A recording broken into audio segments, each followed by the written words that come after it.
party, come on, welcome, welcome to the party, come on, welcome, welcome. As another for everyone, welcome. Hello everyone, this is your friend Ravi Daya with the second part of the current affairs of the Feb month. I know we are a bit late क्योंकि जून चल रहा है and we are still on the Feb, so need not to worry about that. We will speed it up. So without wasting much time, let's start. Question number 1 says, multilateral exercise Milan held at which place? Important mark कर लो इस question को. कहाँ पे held की गई है ये? विशाखापट्टनम में. सी इसका आंसर होगा. और ये एक नेवल एक्सरसाइज है जो कब से स्टार्ट की गई थी? 1995 से. अब ये क्वेश्चन इंपॉर्टेंट क्यों है? क्योंकि ये एक्सरसाइज जो यूजुअली हेल्ड होती थी कहाँ पे की जाती थी? अंडमान एंड जो निकोबार हमारी कमांड है वहाँ पे कंडक्ट की जाती थी ये. लेकिन इस बार विशाखापट्टनम में हुई है. और इस बार की थीम क्या थी? Triple C. ट्रिपल सी का मतलब कॉमरेडरी, स्पेलिंग चेक कर लेना, कोहेजन एंड कोलैबोरेशन. ये इस बार की थीम रही थी. और एक ये बाइएनुअल एक्सरसाइज है, ये भी आपको पता होना चाहिए. और विशाखापट्टनम को क्या बोला जाता है? City of destiny. ये 2020 की एक्सरसाइज है वैसे, लेकिन due to corona it was postpone to 2022. And one more important fact, around 40 countries ने इसमें क्या है पार्टिसिपेट किया इस बार. Move to the second question. Question number 2 says 20th edition of AFC won by which country? अब इस question में थोड़ी सी मिस्टेक है, इसमें ऐड कर लो वुमेन, क्योंकि ये वुमेन की एडिशन थी. और कौन सी कंट्री ने जीता है? चाइना ने. किसको हरा के? साउथ कोरिया को 3-2 से हराया है. और China capital Beijing, south Korea capital Seoul. South Korea की वजह से और न्यूज़ में था. यहाँ के नए प्रेसिडेंट इलेक्ट हुए, क्या नाम उनका? यून सुक योल. क्वेश्चन ऐसे पूछा जा सकता है कि यून सुक योल कौन सी कंट्री के प्रेसिडेंट इलेक्ट हुए? South Korea. Nepal, Nepali capital Kathmandu. Kathmandu के अंदर हेडक्वार्टर सार्क. एंड सार्क की full form south Asian association of regional corporation. कब फॉर्म हुआ था? 8 दिसंबर 1985 में ये फॉर्म हुआ था. और चाइना का पता होगा इंडिया के साथ सेकंड हाईएस्ट बाउंड्री शेयर करता है ये. कितनी है? 3488 किलोमीटर. और हाईएस्ट बाउंड्री कौन शेयर करता है? बांग्लादेश. से भी आपको पता होना चाहिए. और साउथ कोरिया और नॉर्थ कोरिया के बीच में जो इनकी बाउंड्री है उसका नाम क्या है? 38 पैरेलल. और इंडिया और चाइना के बीच में आपको पता होगा क्या बोलते हैं उसे? मैकमोहन लाइन, जो कि अरुणाचल प्रदेश में है. और यहाँ पे वर्ड लिखा है फुटबॉल. फुटबॉल सबसे पहले एक क्वेश्चन ऐसे पूछा जाता है, ये PYQ है, कि फुटबॉल वर्ल्ड कप सबसे पहली बार कब हुआ था? 1930 में. कौन सी कंट्री ने जीता था? उरुग्वे ने. ये PYQ है 1930 वाला भी. और कौन सी कंट्री ने जीता था? उरुग्वे ने. अर्जेंटीना को हरा के 3-2 से. ये इंपॉर्टेंट नहीं है आपके लिए. और इंडिया के अंदर जो सबसे ओल्डेस्ट फुटबॉल टूर्नामेंट है वो कौन सा है? वो है डूरंड कप. कब स्टार्ट हुआ था? 1888 में. ये PYQ है 1930, उरुग्वे, डूरंड कप. ये तीनों फैक्ट भी आपको पता होना चाहिए. और इंडिया के अंदर जो नेशनल ट्रॉफी है उसे क्या बोला जाता है? संतोष ट्रॉफी. ये भी PYQ संतोष ट्रॉफी. और इस साल जो संतोष ट्रॉफी हुई है, आई थिंक 75th एडिशन था इसका, एक बार कंफर्म कर लेना. और ये किसने जीती है? केरला ने. तो संतोष ट्रॉफी किसने जीती है? केरला ने. और इतने सारे फैक्ट्स मैं हो सकता है इस पर लिख ना पाऊँ, लेकिन जो जो मैं बोल रहा हूँ उस पर भी आपको ध्यान देके नोट्स बना लेने हैं. Move to the next question. Question number 3, military exercise eastern bridge 6 took place between India and which nation? तो क्या आंसर होगा? इंडिया और ओमान के बीच में ये एक्सरसाइज हुई है. और मोस्ट इंपॉर्टेंट थिंग, इसकी लोकेशन कहाँ पे कंडक्ट की गई है? ये जोधपुर, राजस्थान के अंदर. ये दो फैक्ट आपको पता होने चाहिए. इंडिया और ओमान के बीच में हुई है और लोकेशन कहाँ पे है? जोधपुर में. उसके अलावा ओमान की capital Muscat. Saudi Arabia Riyadh. Egypt Cairo. और श्रीलंका भी एक वजह से और न्यूज़ में है, एक तो फाइनेंशियल क्राइसिस चल रहे हैं यहाँ पे, दूसरा यहाँ पे नए पीएम इलेक्ट हुए हैं और उन पीएम का नाम क्या है? रनिल विक्रमे सिंघे, इनका नाम है। और कैपिटल कोलंबो जयवर्धनपुरम, जो भी ऑप्शन में आए। इजिप्ट से एक इम्पोर्टेंट क्वेश्चन और पूछा जाता है कि इजिप्ट के अंदर एक आसवान हाई डैम है, आसवान हाई डैम, तो वो कौन सी रिवर के ऊपर आता है? नाइल रिवर के ऊपर। और नाइल वर्ल्ड की सेकंड लॉन्गेस्ट रिवर है। जब ये इजिप्ट से सूडान की तरफ एंटर करती है तो वहाँ पे ये डैम बनाया गया है। और श्रीलंका और इंडिया को सेपरेट कौन क्या करता है? पाक स्टेट। ये फैक्ट हो गया। और कैपिटल हर कंट्री की इंपॉर्टेंट है, स्पेशली जो न्यूज़ में रही है। नेक्स्ट क्वेश्चन 2022, तो फीफा होस्ट कहाँ पे होने वाला है? आपको पता होना चाहिए, कतर के अंदर। और कतर की कैपिटल दोहा। उसके अलावा 2026 वाला भी आपसे पूछा जा सकता है कि इससे नेक्स्ट वाला कहाँ पे होने वाला है, क्योंकि ये अभी SSC CHSL के में कवर किया गया ये क्वेश्चन। तो कहाँ पे होने वाला है? USA, कनाडा एंड मैक्सिको के अंदर, यहाँ पे नेक्स्ट एडिशन होने वाला है। और वुमेन्स का, वुमेन 2023 में होने वाला है वुमेन्स का फीफा, वो कहाँ पे होने वाला है? ऑस्ट्रेलिया एंड न्यूजीलैंड, ये दो कंट्री वुमेन का एडिशन होस्ट करने वाली हैं। और ऑस्ट्रेलिया कैपिटल कैनबरा। ब्राज़ील सबसे easy capital Brasilia. Uruguay, Uruguay capital क्या है? Monte video. और फीफा की फुल फॉर्म भी आपको पता होनी चाहिए। फीफा की फुल फॉर्म क्या है? Federation international D football association. यहाँ लिख देता हूँ, federation international D football association, ये आपको पता होना चाहिए। और मोस्ट इम्पोर्टेंट फीफा का हेडक्वार्टर, क्योंकि क्वेश्चन हेडक्वार्टर से आएगा या फिर कहाँ पे फीफा होस्ट होने वाला है डायरेक्ट पूछा जाएगा तो ऐसे आएगा।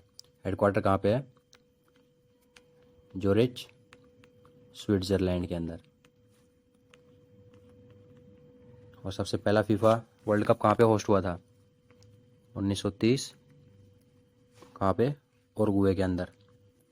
और maximum time FIFA world cup जीता किसने? ब्राज़ील ने। ठीक है, सबसे पहला विनर और होस्ट कौन था? उरुग्वे 1930 के अंदर।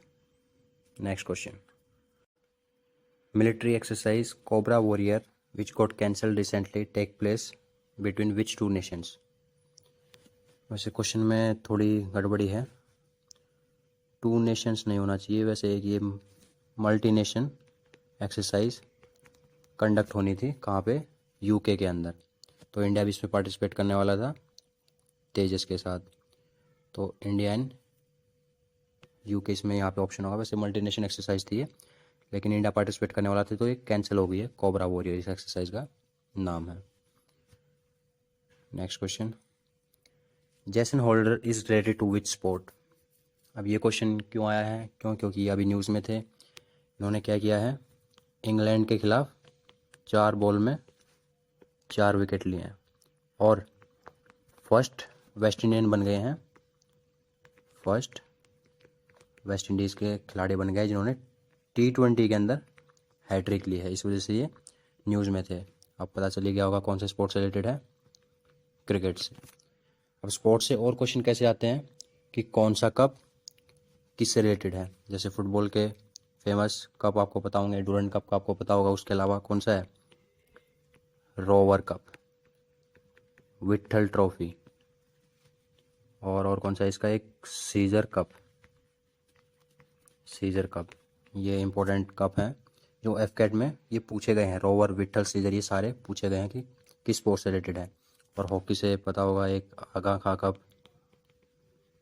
आगा खां कप ये काफ़ी इंपॉर्टेंट है क्रिकेट के मैक्सिमम आपको पता होंगे। चेस, चेस का एक इम्पोर्टेंट है लिम्का और नायडू। ये लिम्का और नायडू कब किससे रिलेटेड है? चेस से। और इनके अलावा इसकी टर्मिनोलॉजी आपको पता होनी चाहिए कि कौन से टर्म कौन से स्पोर्ट से रिलेटेड है। इस टाइप से भी एक क्वेश्चन पूछा जाता है। अब यहाँ पे कंफ्यूज मत होना, एक ट्रॉफी आती है CK नायडू, CK नायडू है क्रिकेट से, और सिर्फ नायडू पूछा जाए तो किससे है? चेस से। C से क्रिकेट, C से CK नायडू।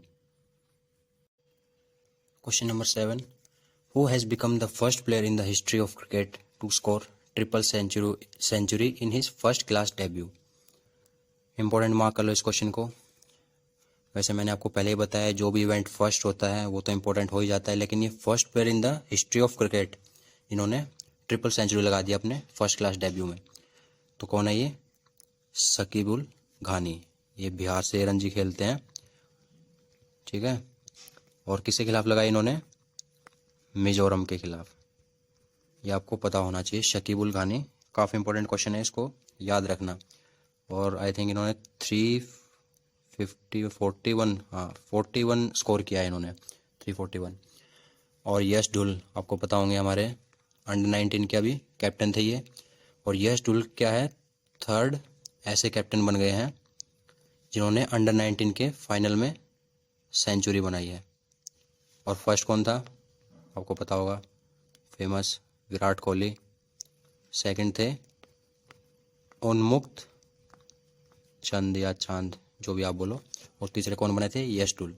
लेकिन ये क्वेश्चन इंपॉर्टेंट है, किसी न किसी शिफ्ट में पूछा जाएगा। ये कौन है? शकीब उल घानी।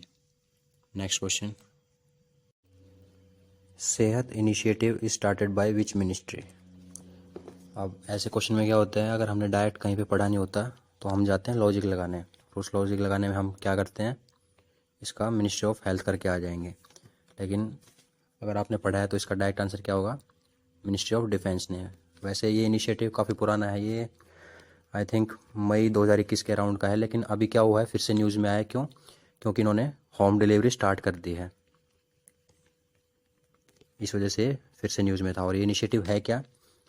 ये जो मिलिट्री पर्सनल हैं, चाहे वो रिटायर हों या फिर जो सर्विंग पर्सनल हैं या फिर उनके जो डिपेंडेंट हैं, उनको मेडिकल फैसिलिटीज़ और मेडिसिन्स क्या करेंगे? होम सप्लाई करेंगे, होम डिलीवरी करेंगे मेडिसिन्स वगैरह के लिए। तो इसलिए इनिशिएटिव स्टार्ट हुआ। अभी शायद ये दिल्ली में अभी इसकी डिलीवरी स्टार्ट हुई है, बाकी और जगह भी डिलीवरी स्टार्ट होने वाली है इसकी। और इसकी फुल फॉर्म आपके लिए इंपॉर्टेंट होगी, सर्विसेज ई हेल्थ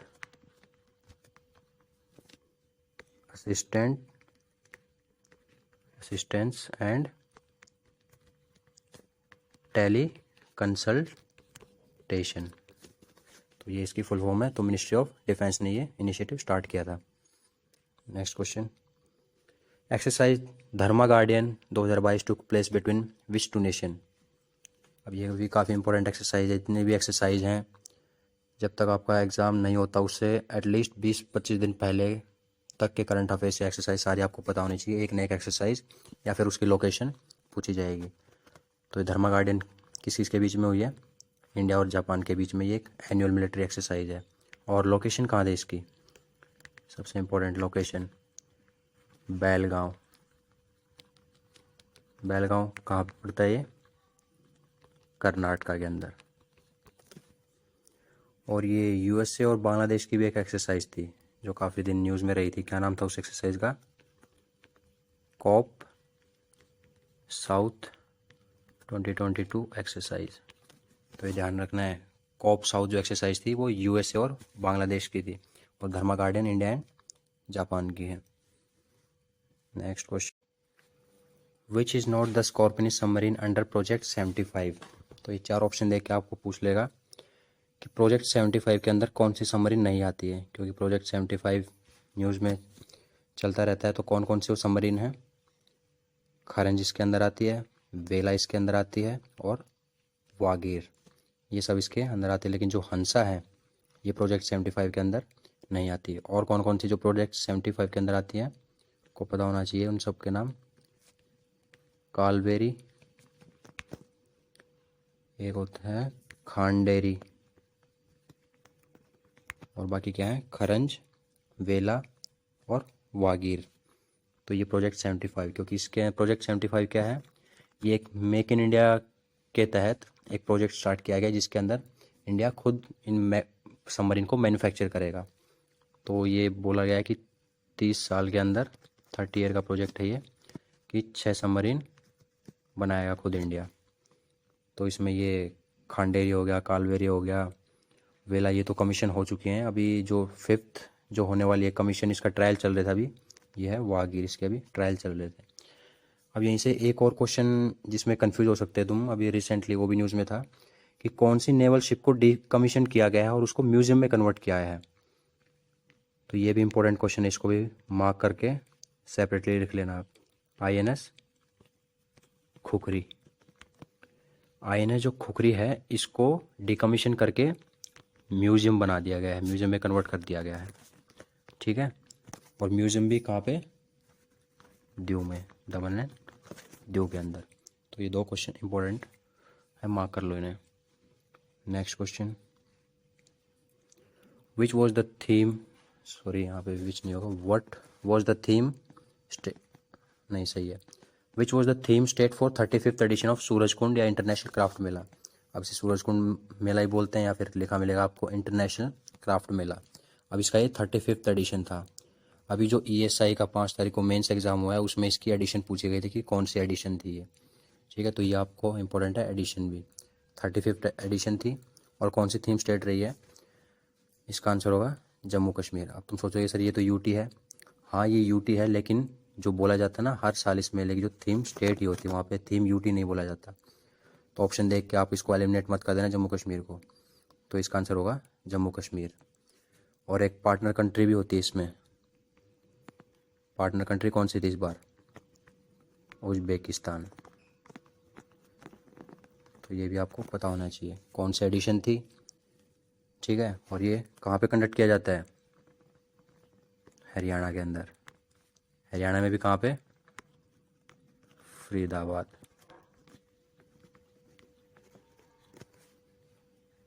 ये फैक्ट्स आपको पता होनी चाहिए। नेक्स्ट क्वेश्चन, ऑपरेशन आहट इज स्टार्टेड बाय, ये भी आपको डायरेक्टली पता होना चाहिए। ऑपरेशन आहट किसने स्टार्ट किया है, ये इंडियन रेलवे ने स्टार्ट किया है ये। इसका एम क्या है, ह्यूमन ट्रैफिकिंग को कम करने के लिए, ठीक है। और BRO, बॉर्डर रोड ऑर्गेनाइजेशन, अभी जो अटल टनल बनी है वो भी किसने बनाई है, BRO ने।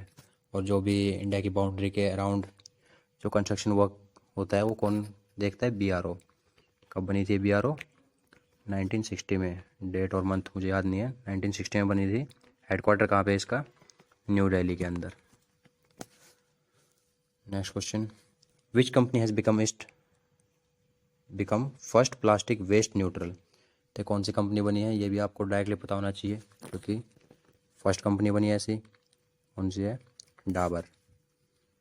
और अमूल कंपनी आपको पता होगा, ये 1970s के अराउंड में बनी थी जब इंडिया के अंदर ऑपरेशन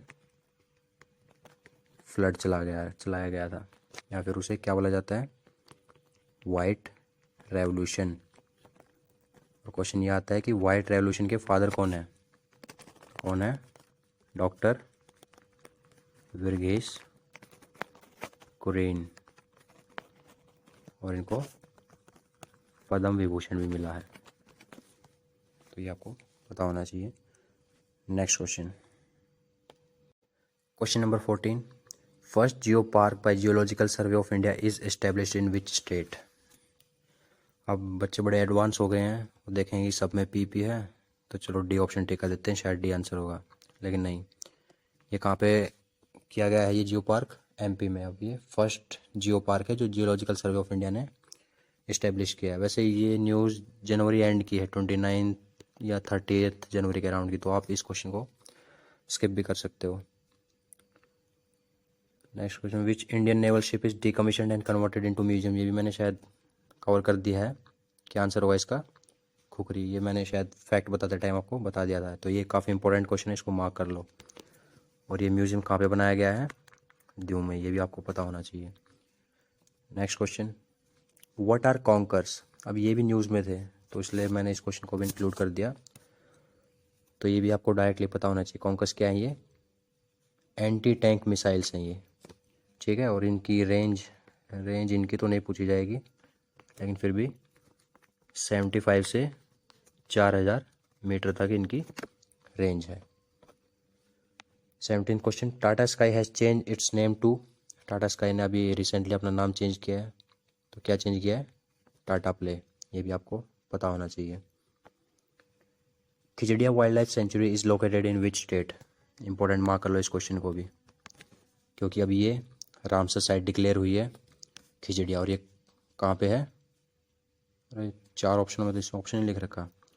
अब एक ई ऑप्शन और बना लो फिर। कहाँ पे है ये? गुजरात के अंदर। ये Khijadiya wild life sanctuary Gujarat के अंदर है। इसको भी रामसर साइट डिक्लेयर किया गया है। और रामसर कन्वेंशन कब हुआ था? 1971 में, ठीक है। तो जितने भी वर्ल्ड वाइड वेटलैंड्स हैं उनका सस्टेनेबल तरीके से यूज़ करने के लिए ये कन्वेंशन हुआ था। और इंडिया के अंदर टोटल रामसर साइट कितनी हो गई हैं? 49। ये भी आपको पता होना चाहिए, क्योंकि स्टैटिक पार्ट की कोई लिमिट नहीं होती। क्वेश्चन कहीं से भी कैसे भी पूछा जा सकता है करंट को रिलेट करके, तो सारी चीज़ें आपको पता होनी चाहिए। 19th question, winter camp exercise is of which organisation? अब ये विंटर कैंप एक्सरसाइज है, ये कौन से ऑर्गेनाइजेशन ने कंडक्ट की है? ये नेटो ने की। और कहाँ पे की थी? एस्टोनिया में। एस्टोनिया आपके लिए इंपॉर्टेंट नहीं है, लेकिन कौन सी ऑर्गेनाइजेशन की थी? नेटो, क्योंकि नेटो अभी यूक्रेन रशिया के वॉर से काफ़ी न्यूज़ में चल रहा है। और नेटो का हेडक्वार्टर, एक न एक हेडक्वार्टर ज़रूर पूछा जाता है। हेडक्वार्टर इसका कहाँ पे है? बेल्जियम के अंदर। और बेल्जियम नहीं होगा तो ऑप्शन में क्या होगा? ब्रुसेल्स। सार्क के बारे में आपको पता होगा, मैंने पहले भी क्वेश्चन के थ्रू डिस्कस किया है। बिम्स्टेक का हेडक्वार्टर ढाका के अंदर। और एक ये है यूरोपियन यूनियन। अब ये यूरोपियन यूनियन और नेटो में कंफ्यूज मत होना। ये यूरोपियन यूनियन क्या है? ये जो यूरोपियन कंट्रीज़ है ना, और इसके अंदर यूरोपियन यूनियन के अंदर 27 जो यूरोपियन कंट्रीज़ हैं उनका पॉलिटिकल और इकोनॉमिकल ग्रुप है, ताकि ये कंट्रीज़ आपस में एक दूसरे को सपोर्ट कर सकें। फ्री ट्रेड एग्रीमेंट और भी अलग अलग तरीके के एग्रीमेंट इन कंट्रीज़ के बीच में होते हैं, लेकिन इसमें मेनली यूरोपियन कंट्रीज़ हैं। और नेटो के अंदर कितनी कंट्रीज़ हैं? नेटो के अंदर 30 कंट्रीज़ हैं। और कब बना था नेटो? 1949 के अंदर। नेटो का क्वेश्चन एक तरीके से और पूछा जाता है कि ये नेटो जो ऑर्गेनाइजेशन है वो किस तरह की ऑर्गेनाइजेशन है, तो ये आपको ध्यान रखना है। ये इंटर गवर्नमेंटल मिलिट्री अलायंस है ये, ठीक है। एक ये मिलिट्रिकल ऑर्गेनाइजेशन है, क्योंकि इसके अंदर जो पैक्ट साइन होता है उसमें क्या होता है, अगर किसी एक कंट्री पे हमला हुआ तो बाकी सारे उसके सपोर्ट में आएंगे, ठीक है। और नेटो के ही अपोजिट में रशिया ने जो एक ऑर्गेनाइजेशन बनाई थी उसका नाम क्या था? वॉरशो पैक्ट, ठीक है। ये वॉरशो पैक्ट कब बना था? 1955 में बना था। ये नेटो के अगेंस्ट में बना था, क्योंकि नेटो में कौन था? यूएसए, और दूसरी साइड कौन था? यूएसएसआर। तो उसने क्या बनाया था 1955 में? वॉरशो पैक्ट। तो ये थे सारे क्वेश्चन जो मैंने 2 पार्ट में कवर किए, जो मुझे इंपॉर्टेंट लगे 5 मंथ से, ठीक है। और ये 20th क्वेश्चन मैं आपके लिए, आप इसको गूगल करोगे कहीं से भी, आपने ये जानकारी निकालनी है। Which all countries surround Ukraine and among them which are part of European Union? कौन कौन सी कंट्रीज यूक्रेन को सराउंड करते हैं, और उसमें से यूरोपियन यूनियन का कौन कौन सी कंट्रीज पार्ट है, और यूक्रेन की कैपिटल की। तो वाइज इनको मल्टीपल रिवीजन करते रहना इस मंथ के दोनों पार्ट के लिए। और कौन कौन से टॉपिक स्टैटिक पोर्शन पढ़ने के लिए इंपॉर्टेंट है उसके लिए मैंने एक सेपरेटली वीडियो बनाई है, आप उसको गो थ्रू कर सकते हो।